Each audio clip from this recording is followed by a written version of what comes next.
I'm a spoken word artist. I paint pictures when I speak. I'll make the fellas feel jealous because I make the women feel weak when I speak about love and politics and pain.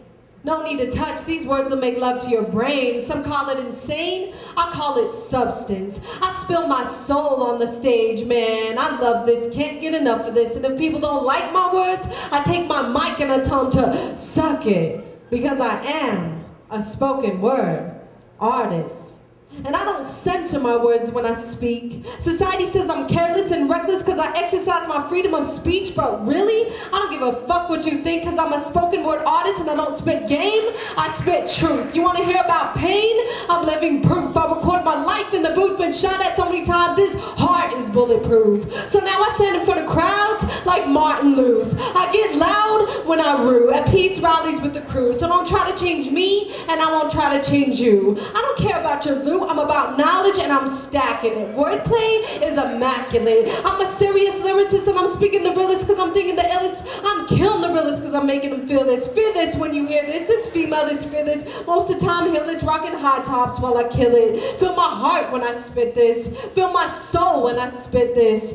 Because when I spit this, I stand firm in my beliefs. And no matter where the wind's blowing, you better be knowing I stand firm on my feet. With the heart of a soldier, the drive of a warrior, not just a warrior, I'm a warrior queen. Ladies, stand on your feet, clap for me if you know what I mean. And don't let anyone treat you any less than a human being. And don't let anyone interrupt your dreams. And don't let anyone provide your means. You gotta do it yourself. Think you can't do it yourself? You just gotta believe. Because it's easy to plant a seed, but to conceive and carry it and bury it and let it grow within the womb from which you bleed and to birth life and allow it to breathe. Fuck the corporate world. That's the highest position you can achieve. That's why for my women, I speak. So, if you have something to say but you don't know the way, just give me the mic and I'll speak. Because I am articulate, the spoken word artist. Thank you. All right, so this next piece I'm gonna do is about my friend, longtime friend. I haven't done it in a long time, so let's see how it goes. It's called Torn Proximity. She's 2 years younger than me. She lived 2 doors down. The first expression on her face was a frown. I found myself glancing down my street in summer heat to get a complete glimpse of her life. Low self-esteem, struggle, and strife, her young heart was torn. Her dad fled the scene before she was even born. We were sworn best friends. We'd fight and make amends. We'd walk to where our small street would bend with bare feet as our traction. We'd tread through so much together. Whether it be kids calling her fat, her mom buying a sack, or shooting up.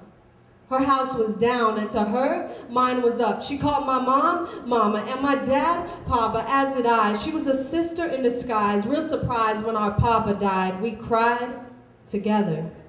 Just when I was supposed to show her the way, I led her astray. I was all she had to look up to, and I failed that test, because when my dad was put to rest, I couldn't rest. I was angry, wild, violent, and mean, getting a thing she had never even seen. My mom forced me into private school. I was no longer free. We could no longer see one another. We could no longer free one another from our harsh realities. Both our fathers were gone. And our definitions of strong became different, because where I found strength in my mom and God, she didn't believe in either. Neither of us clicked anymore. I was too busy writing while she was too proud to be a whore and sell herself short and smoking stuff she could barely afford.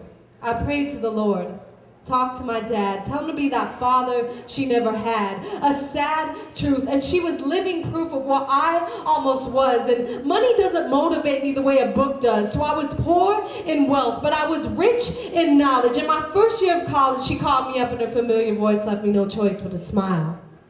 But a broken voice dampened me with tears, saying, I know you haven't seen Kenny in a few years, but he was shot and killed. Our childhood friend was gone. I knew what he was doing was wrong, but damn, he had to be killed. My lips were sealed, trying not to release squeals of anguish, but we cried together. Whether it be kids calling her fat, her mom buying a sack or shooting up, or Kenny in a casket about to be sealed up now. It's my 4th year of college, and last time I went home, she was sleeping in the streets feeling alone. I met her man who was 10 years older than her without a home, and now he was calling her fat and using her for sex, and any money he got, he used it on meth. I had to take a deep breath and tell her she was better than this, but she wasn't trying to hear that because ignorance is bliss, and she fell hard for him with every single kiss. I miss the days we played hopscotch in house, and now she had no lines chalked out for herself and she was homeless. I tried to get her away from him, drugs, and a dollar bill, but as I sat in my car listening to Lauryn Hill, she sang, "How you gonna win if you ain't right within? How you gonna win if you ain't right within?"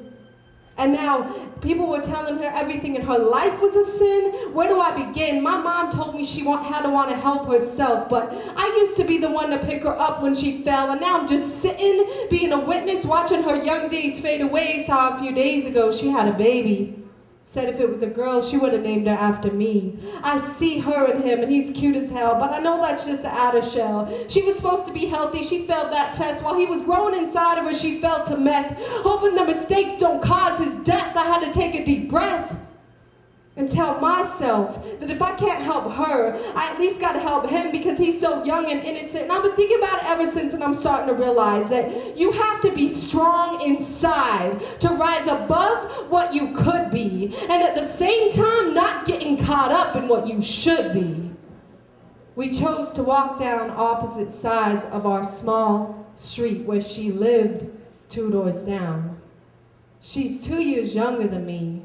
I have 3 degrees. She has 3 things that make her grieve. But we lived so close. We were so close. I guess you could say we are so close yet so far away. Thank you.